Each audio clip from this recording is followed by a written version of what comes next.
5, 4, 3, 2, 1.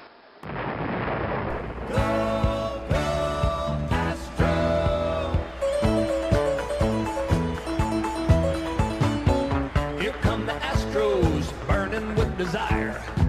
Here come the Astros, breathing orange fire. Here come the Astros, with winning on their mind. Here come the Astros, number one every time. Go, go, Astros. We want Houston! We want Houston! Alvarez hits a high drive, center field. Veerling's back! This game is turned upside down! And the pitch is lifted to right by Castellanos. Long run for Tucker, over toward the line, and foul territory. Makes the catch, and the Houston Astros do it again! 2022 World Series champions! And now, Go Astros. Astros baseball from three guys who've been there since Art Howe had hair. It's a mixed bag of baseball, folks. That's what the playoffs is.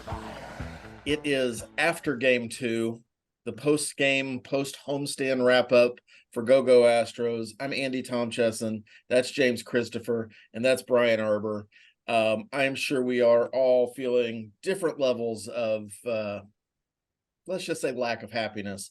Two of us had a really bad sports weekends. I guess LSU won, although they probably shouldn't have. Brian, you have that going for you.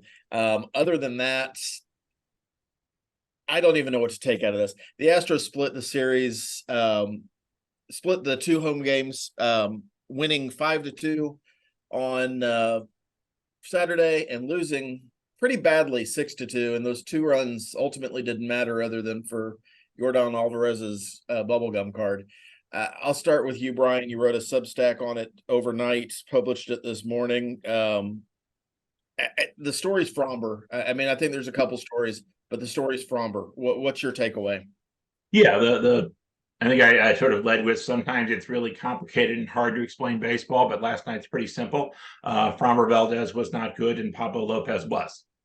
And there's some other things we can talk about, but that's sort of the heart of what happened in game 2. In particular, Framber gave up fly balls. Gave up hard contact. They were able to, the twins, particularly Carlos Correa and Kyle Farmer, were able to lift and drive the ball. Framber Valdez has this really awesome combination when he's on of strikeouts and ground balls.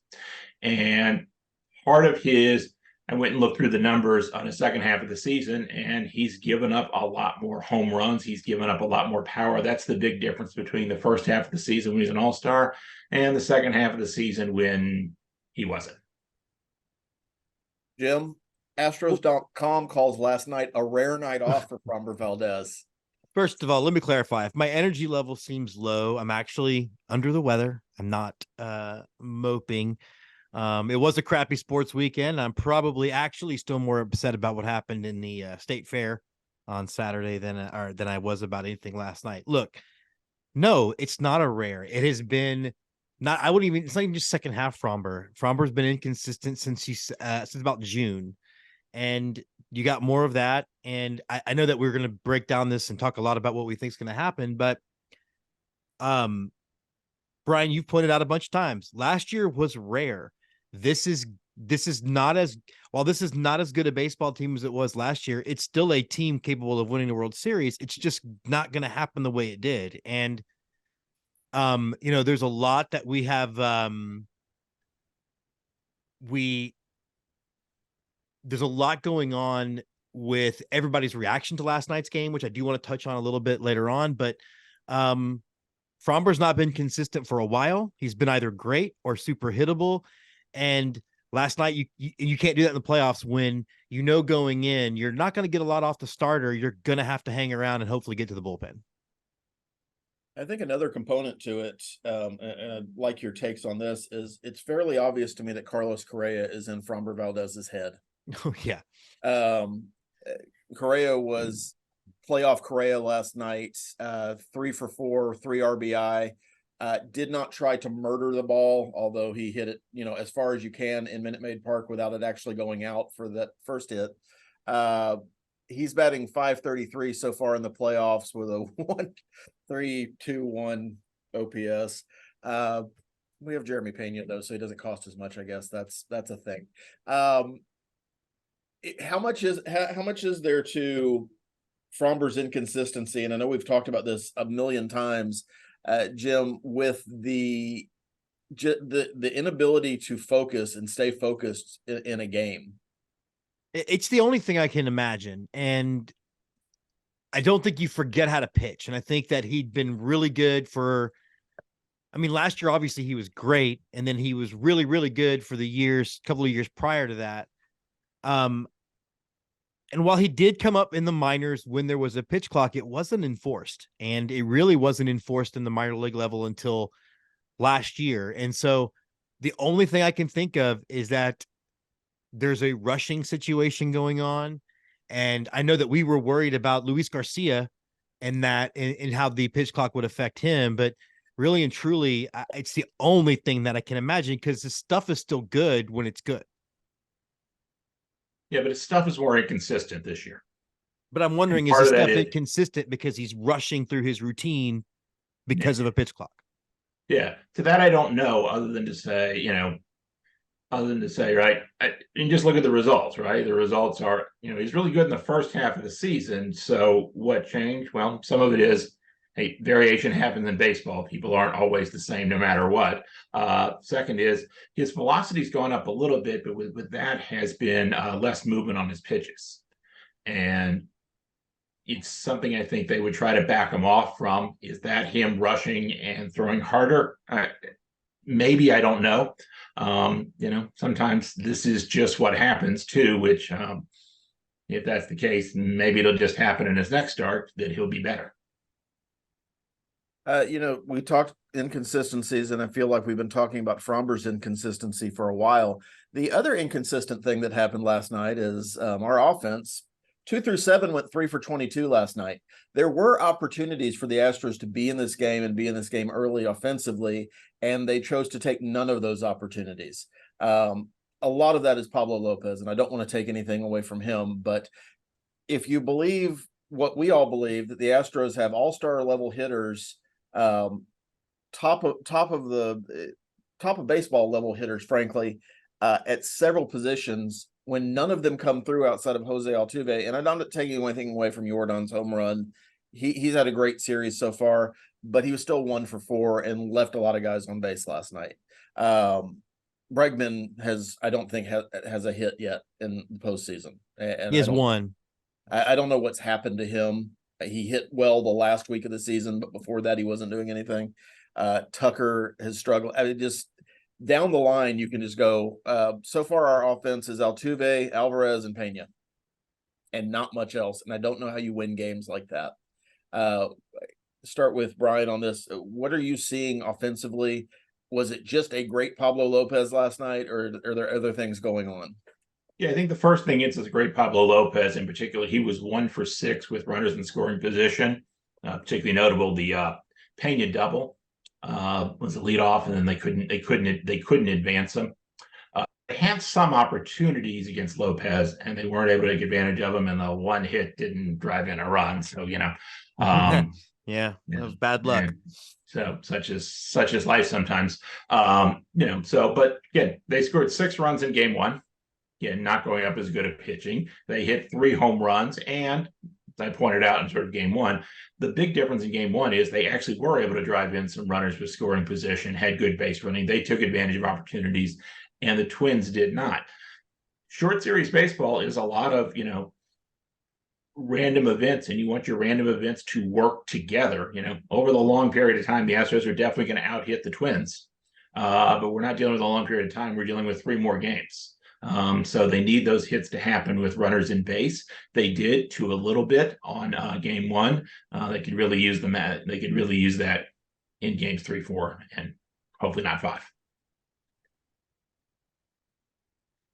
Yeah, what would you add to that? Well, it's playoff baseball, and yes, the Astros have the better offense of the two, but you're also going against better pitching. And so what you're hoping is you're not going to score 7, 8 runs a game. You're hoping that you can win games 3-2 with that better offense. we all saw they did have opportunity. I think 3 walks. I think they had 6 hits. The one that keeps coming to mind is Maldonado grounding into that double play. And I don't know what happens if he doesn't. And I understand that it's low hanging fruit, but that's the one spot in the lineup that you can change. You're not going to change any of the other. You're not going to change anybody else in that lineup. You might, I mean, if you do Dubon for Chaz, you're making him line up worse. So, I don't understand why the minute Framber left the game and Maldonado's first at bat, you didn't get Yiner into the game. And I understand that people that are Maldonado, I guess stands will be like, did we still use the word stan? Do we still do that? Sure, why not? Yeah, why not? We'll say, well, he got an at bat. We're a bunch of 50-year-old white dudes. It's important for us not to use the latest term. I am not 50, sir. Yet. I will be someday, I guess. Maybe. Soon. Maybe I'll James Dean it. I guess I'm already older than he was. Anyway, it's the one area you can change.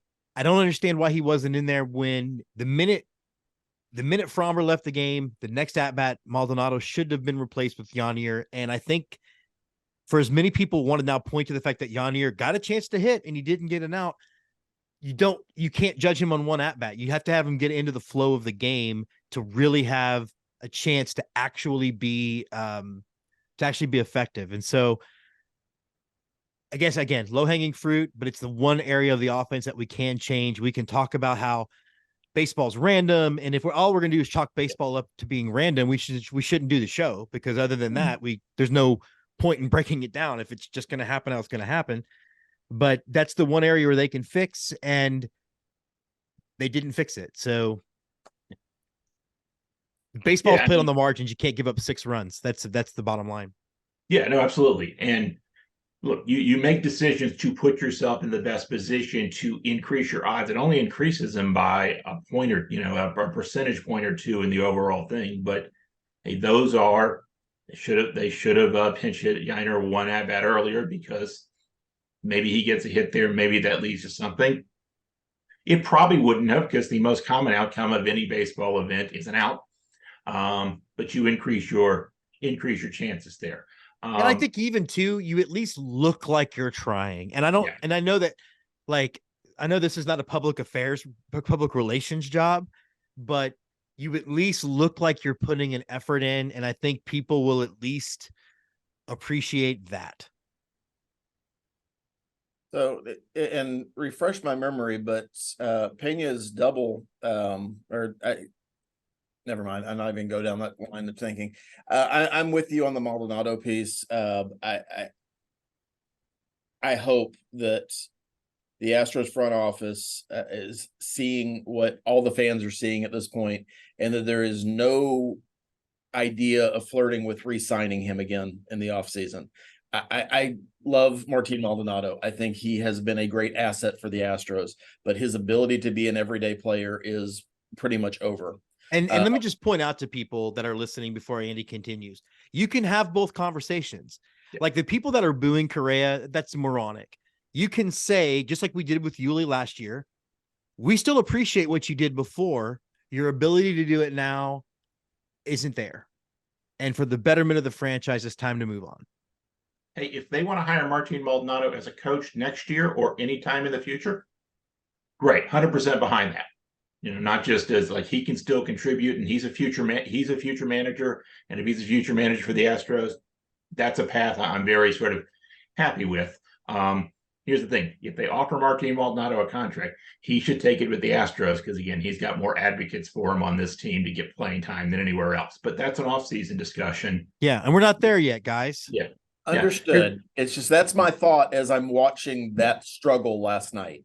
Yeah. Is that I understand what it is, and I understand it even validates the Astros thinking a little bit more when you reacquire Justin Verlander, and the first quote he gives to anybody is how excited he is to start working with Martin Maldonado again. But at some point, these pitchers are going to have to grow up a little bit and lose their whoopee. And he is the Whoopie right now. He's a blanket that you can imagine does things well, but he's not the defensive player he used to be. He can't throw guys out at the success rate that he has anymore. And the rules didn't help with that, but his age hasn't helped with that. And he is just not a hitter anymore. The 15 home runs he has, notwithstanding in the regular season, he's always going to run into one. Evidently 15 times a year, but it doesn't happen against good pitching. Rarely does it happen against good pitching.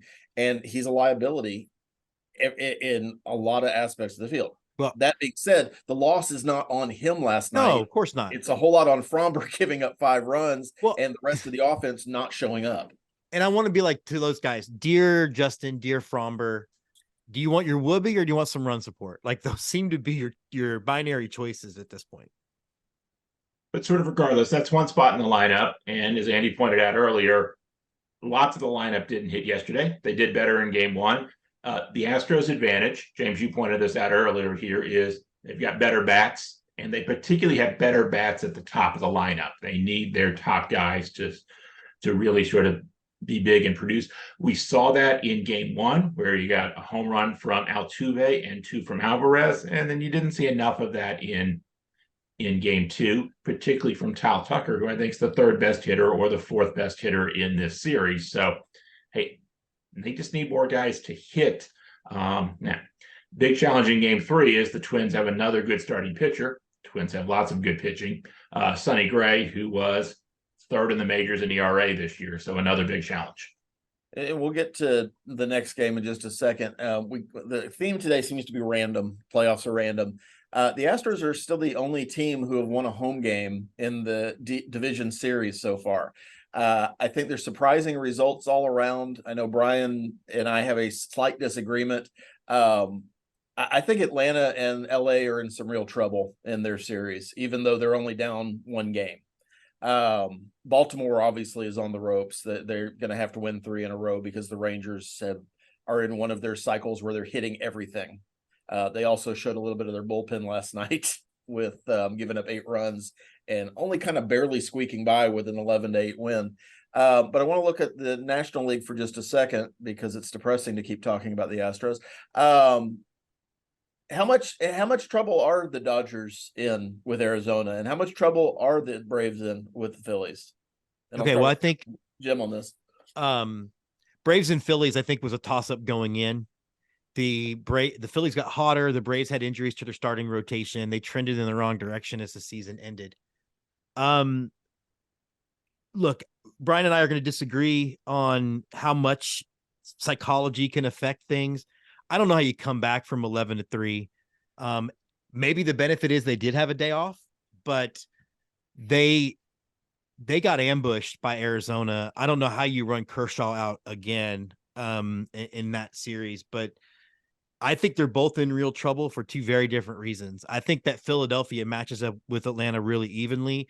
And I just think maybe Arizona's got a little something going on with against LA. And before we do jump to Brian, I do want to point out to Astros fans that essentially the Astros have played 8 playoff games and they are 6-2 in those games. So there's a lot to still be to feel positive about. Well, I think also you should all expect that when Clayton Kershaw loses this badly in a playoff game, 24 months from now, somebody on the D-backs will be telling you how they did it. So just figure out who the D-backs are going to cut and get disgruntled, and you'll know exactly how they beat Clayton. Well, I'm waiting. Only way he could lose this way. I'm waiting for Plasky to write his article about how somehow it's still Houston's fault. So that's coming soon. Brian, Yeah, I mean, again, it's 1 loss. And I know, hey, it's a really bad loss for the Dodgers. On the other hand, it's sometimes a lot easier to get over an 11-3 loss because you know what you could have done to not lost 11-3? Nothing. You can, hey, have a beer after the post game. Don't think about it. Come back in game 2 and, hey, you're the Dodgers. You still got the best lineup and you don't have great starting pitching, but you have a really awesome bullpen. There's lots of reasons to still believe in the Dodgers in the series. I just want to, it's a much closer series between the Braves and the Phillies. But again, hey, the Braves have the single best offense in baseball. And so, hey, on Go Braves today, they're saying the same things like why that we're doing about the Astros. Why couldn't they hit? And part of the answer is, well, they just had a bad game. It's a really bad time to have a bad game. But what are the chances the Braves have a really good game today?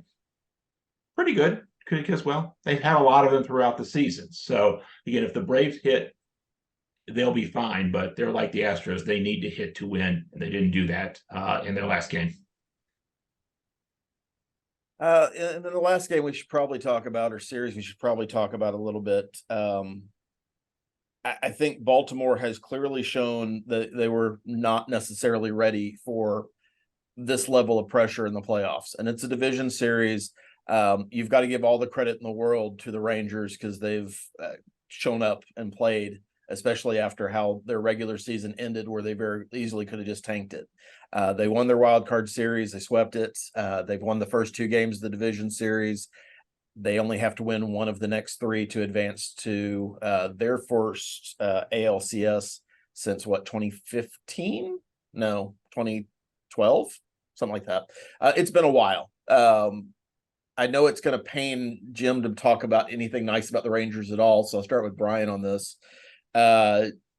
Is this the Rangers team we're going to see for the rest of the season, or just a really taking advantage of a really good matchup for them? What's interesting is the Rangers won 3 games with their pitching, and their pitching has been hobbled in the rotation and not good in the bullpen throughout the season, and then didn't pitch yesterday but made up for it by scoring 11 runs, which looks a little bit more like the Rangers we've seen. So again, one conclusion is short series baseball is, a lot of random events that happen around your talent, which for the Rangers is good hitting. What's clear what's an issue right now for the Orioles is it's not clear who they have that can throw a good game for them. They're a little bit hobbled in their rotation and in their bullpen. 2 of their 3 best relievers are out, and that's really sort of hurt them in this series. And they need really good pitching on in game 3, and then a lot of fingers crossed in game 4 and game 5. And probably not to let Brian Baker pitch anymore.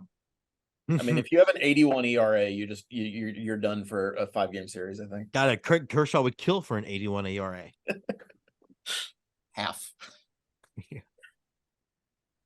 Look, any thoughts on that series? Well, I mean, I think it is the Rangers. I think yesterday really was the Rangers team that we know that they are. And I think one of the things we've discussed on this show a bunch is we don't think they're built to win a 7-game series. And I believe that even more after, they nearly gave up. All Baltimore had to do was pitch decently yesterday, and they win that game probably easily. They nearly blew a 9-run lead. So I think obviously tip your cap to the Rangers, and I don't think that series goes back to Baltimore. I think probably it gets 1-4. I think, but I think whoever faces him in the ALCS, be it the Rangers or the Twins, the Astros or the Twins, I think both those teams would have a distinct advantage over them from pitching. So I think, we'll see. That was nice. That was nice. Good job. Do you have to pinch yourself while you're saying it? No. Okay. No. I could have just talked about how random it was. Well, speaking of random, game 3 in the Astros Twins series will be Tuesday at 3:07 Central Time. The Twins, as Brian mentioned, are throwing Sonny Gray. The Astros are countering with Christian Javier. And when we talk about inconsistencies, I don't even know if that applies to Christian Javier anymore because he hasn't been inconsistent. He's just been not great for a good chunk of the season. I think there were some promising starts towards the end. I don't know how well that's going to translate into the playoffs. One against the hangover lineup. So one. Yeah, he had 3 good starts in a row, but one of them was against Drunky McDrunkerson. Sure, but the Astros website is all on playoff Javier showing up.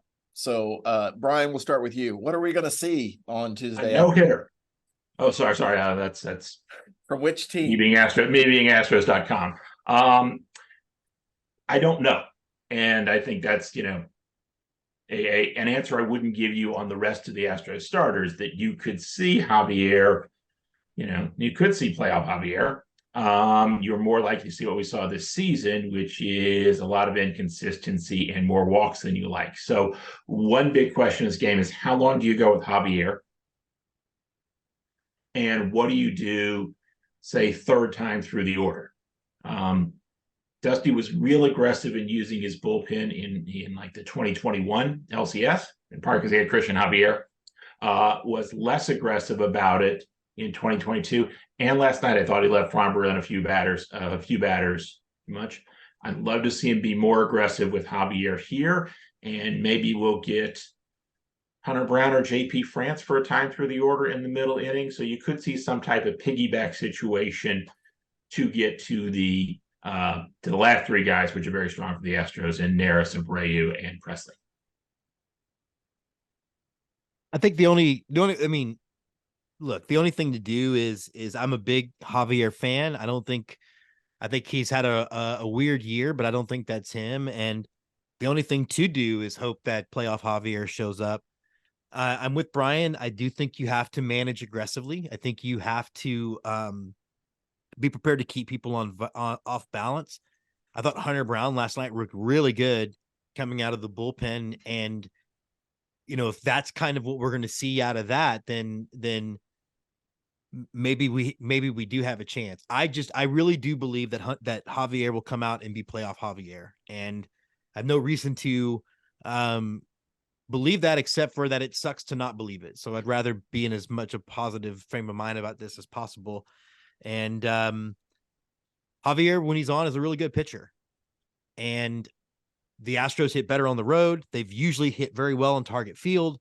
So, why not? Well, and the Astros do have, some success against Sonny Gray. I know we're focused on Christian Javier.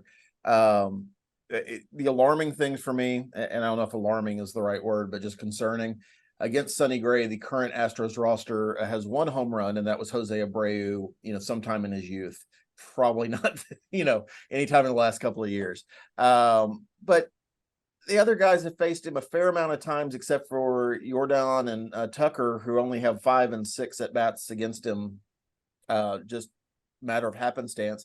The rest of the team is familiar with him.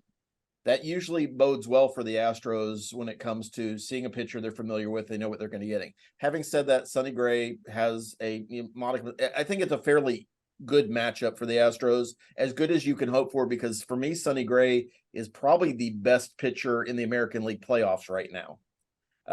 And that's a lot, considering what we just saw from Mr. Lopez last night. Yeah, he's beatable though. He's not like, it's not like facing Prime Verlander. Having said that, I think, like all of us, nobody knows what we're going to get Tuesday night, and that's been kind of the story of the Astros season. Really throughout, you don't know which team's going to show up. You don't know if they're going to hit tonight. You don't know if they're going to pitch well tonight. I think, you've got to hope that Christian Javier is on his game. I think if the Astros can get 4 to 5 solid innings from him, and I mean like giving up 1 run, you take that, you get out, you use Urquidy and JP France, because you have that depth sitting there. Whichever one of those two isn't starting game 4, because I don't know what the plans are for that yet. I hate the idea of bringing back Verlander on short rest, because historically that has not gone well. You can't bring a 40-year-old guy back on short rest. Anybody that thinks that, I know Astros Twitter's all about it. Shh, adults are talking. And a creature of habit in particular. Yeah. But we've seen it on our team. It's not even theoretical. Yeah. When he comes back for short rest, he does not pitch well. It's a thing. But you have to go all in on game 4 if the result's not great on Tuesday. So I don't know what else is to be said. There's some encouraging things in looking at kind of the history between the Astros and Sonny Gray. There's some discouraging things. Christian Javier doesn't have a big history against the Twins hitters. So it maybe it goes well. I hope that it goes well. I think it's going to go well. The Astros, after all, are defending champions until they're not, right? And so that's how I have to keep approaching these games, is that we're supposed to win this series. We won game one, which means at home, which means 72% of teams that win game one at home win a 5-game series. So the odds, I think, are still in our favor. It's just Fangraph still projects us to win it for whatever that's worth. And in fact, Fangraph still projects us to win the AL. So, and James made this point earlier. They played essentially 6 playoff games in Seattle and Arizona. Went 5-1 in those. They're now 6-2 in the playoffs, including 5-1 on the road. There's every reason to have confidence in this team. Yeah, last night sucked, but you know what also sucked? Game 3 against the Phillies in the World Series last year, and they came back from that. This isn't the same team, obviously. They've got more challenges and more inconsistencies, but they're still a team with. It's a team with Yordan Alvarez, the best hitter in this. It's a team with Jose Altuve, the second best hitter in this series. There's lots of reasons to think they can go out and put up 5, 6, 7 runs on the Twins, turn things over to their bullpen late, get that closed out, be up 2-1. So I do think it's interesting that I'm reading a lot of Twins comments from the game, and they are acting. There's a certain bravado about them, like it's already over, and I think that's interesting. I found it interesting that the Astros seemed very down in their press conferences, and the Twins seemed very up. And I don't know what to think of that, except I just found it interesting. Well, I mean, for Twins fans, at least, this is the most playoff success they've had since in 18 years. So yeah, if they lose this series, this is still the best playoff run they've had in 18 years. And they're just as much in it as the Astros are to win the series. So they should be optimistic. They should be happy. I believe Twins fans just wanted to win a game. Everything else is gravy to them. Yeah, and we have a Twins fan on our greater staff, and we're very excited for the fighting Andrew Nelsons. And if they end up beating the Astros, then that's who I'm going to root for the rest of the way through. So they're a fun little franchise. Hey, they have a French Canadian guy who speaks English in an Alabama accent because he went to school at Auburn. I mean, you can't beat that. Auntie. I'm glad I haven't had to answer a Steve Sarkisian question today. I can't believe I said a nice thing about Auburn on Auburn week. Oh goodness. Auburn plays defense. LSU might be in trouble. We'll see. One last final Astros thought or question for both of you, and I don't think a long time about this, but if this series ends before we record again and not in the Astros' favor, is this a successful season for the Houston Astros? Yes. You won a division. I feel like, if we're going to follow the modicum or the thought process that the playoffs is a crapshoot and it's random, because it is, then the one thing you can control is winning your division, and they won their division. It's not as successful as others, but it's still successful. Anybody who thinks not wasn't born in the 70s or 80s. I'll just say this. I agree with everything James said there. I don't think it'll be regarded that way by Astros fans, and we'll be your lifeboat of sanity for our listeners and viewers, as we have been all year, I think.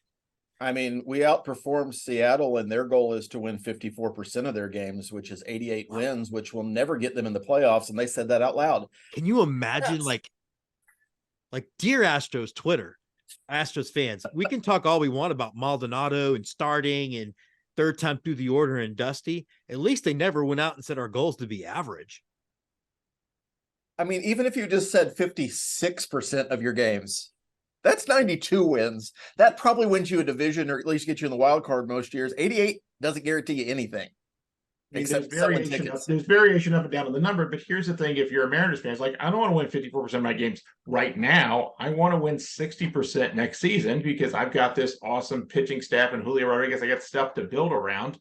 And I wrote this back in the winter. The biggest thing that happened in the AL West over the winter is the Mariners ownership decided not to spend and forced them to get sort of creative, and they made some moves that none of which really sort of worked out in the offseason. And you know what? 162 games later, that held up. Had the Mariners made a bigger move to get an infielder, get a shortstop, and move J.P. Crawford, they'd have been in much better shape. And as an Astros fan, thank you, Mariners ownership, for not doing that. And now they get to sit there and their fans get to believe that the Rangers have passed them up in their rebuild. That's a tough pill to swallow for a lot of Mariners fans. All five. I mean, look, on the one hand, I would get my sarcastic Rangers thought process of, well, they spend a lot of money on players that won't hood up. This Evan Carter kid, was he hitting like 600 in the playoffs? Like, that's impressive. They're going to bring up Wyatt Langford, who almost was college player. Was basically LSU Austin missed away from being college player of the year. He's going to be up next year. The interesting thing about the Rangers from it is that their rebuild has finally kicked in this year with good young players. It took them forever to do that, and they went in a very different way with signing all those free agents. But now they got a little bit of both of those. They're a big challenge to the Astros and the Mariners in the AL West over the next couple of years. Fortunately, we still have the Angels, so. And Las Vegas, Oakland. So there's still a few wins to be had in that division. I think that's wrapping it up. Tuesday afternoon, 3:07 Central Time, 4:07 for Brian.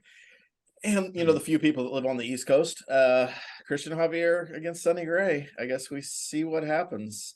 Until next time, this is Andy Tomchesen. That's James Christopher. And from the East Coast, our lovely correspondent, Brian Arbor. Go Astros. Don't boo Correa.